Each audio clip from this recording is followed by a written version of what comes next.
Hey, I'm Lana Garvin, a licensed therapist, multidimensional guide, and timeline architect. This space is where mental health, energy work, and soul truth come together.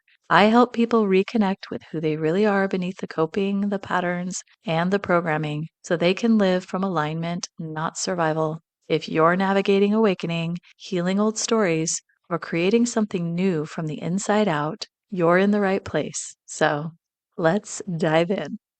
Welcome to the Tesla Keys, where we explore the foundational language of reality energy, frequency, vibration, resonance, and coherence, not as abstract ideas, but as practical tools for living a more aligned and empowered life. In this episode, we're diving into frequency, the second Tesla key. If you've ever felt emotionally overwhelmed, struggled with anxiety, or found yourself absorbing everyone else's emotions like a sponge, this is going to help you make sense of it all.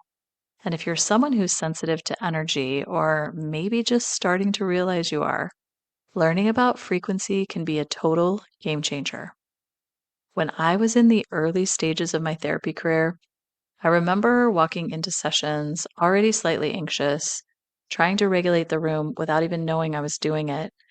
I'd sit with someone and find myself nodding and softening my tone, adjusting my body language, subtly shifting to make sure the other person felt safe or comfortable. And I didn't realize until much later I was tuning my frequency to theirs.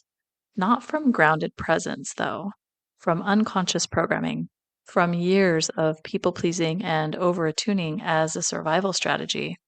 That's when I started asking, wait, what's my frequency? What does my grounded nervous system feel like?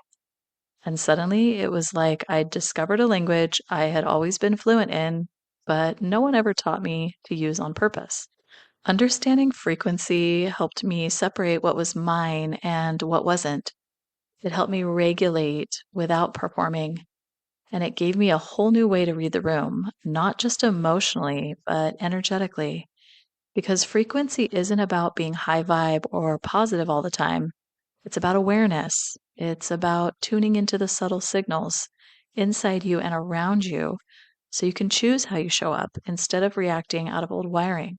So, what is frequency really? At its simplest, frequency is the rate at which something vibrates. It's how often a wave cycles or repeats in a given amount of time. In the physical world, we're talking about things like sound waves, light waves, brain waves, and yes, emotional and energetic waves too. Every single thing in the universe has a frequency. You have a frequency. Your thoughts have frequencies. Your emotions do too.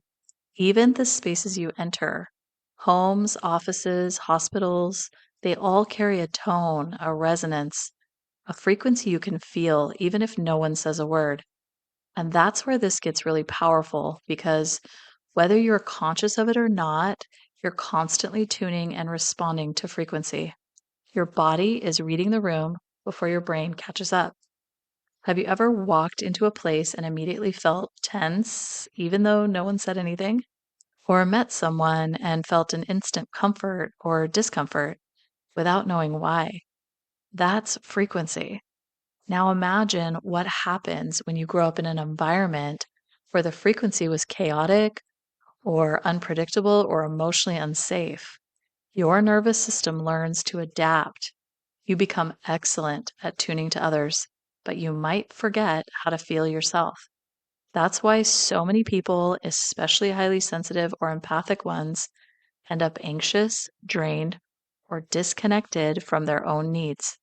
They're constantly tuning outward, but not inward.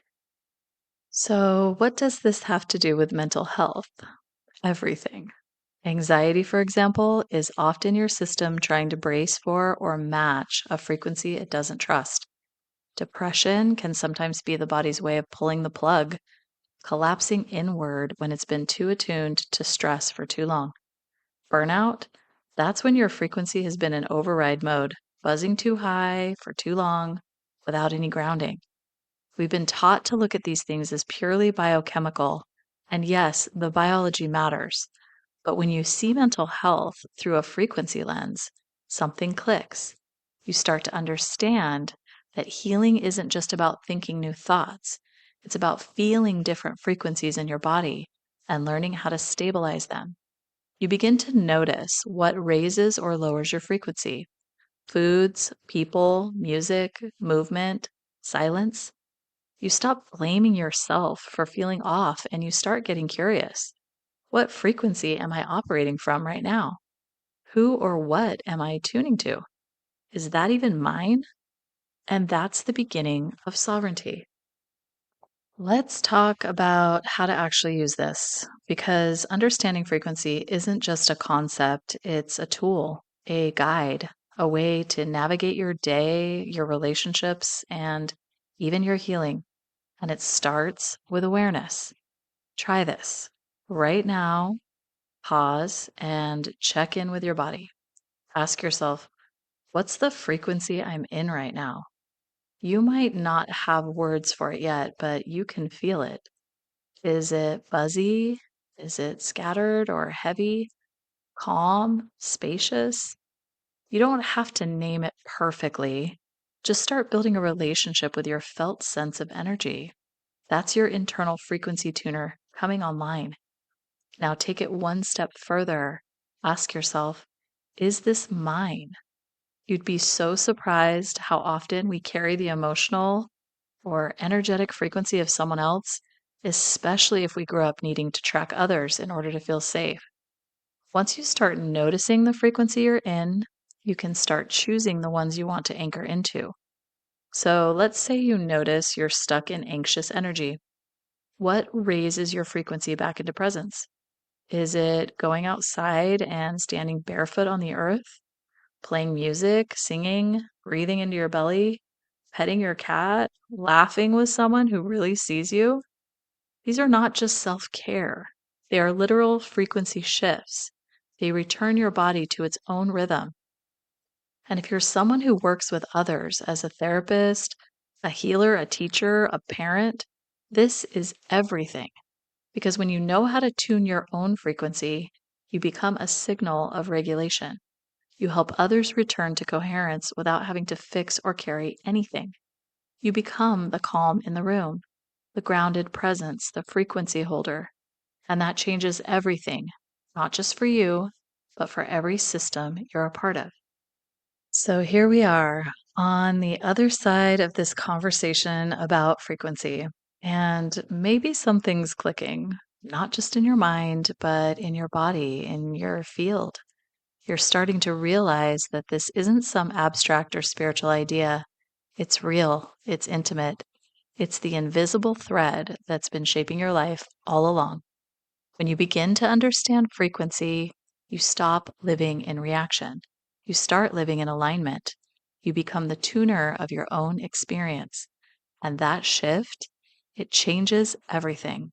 It means you don't have to fix the whole world. You just have to tune your signal. So if you want to go deeper into this way of living, into creating from energy, into aligning your life from the inside out, I invite you to listen to the episode called Frequency First Living. It's not just a title, it's a blueprint, a new way of orienting to life, and it pairs beautifully with what we've explored here today. But for now, just notice, what frequency are you operating from in this moment? And what would it feel like to become the clearest signal in your life? That's the invitation, and it's already begun.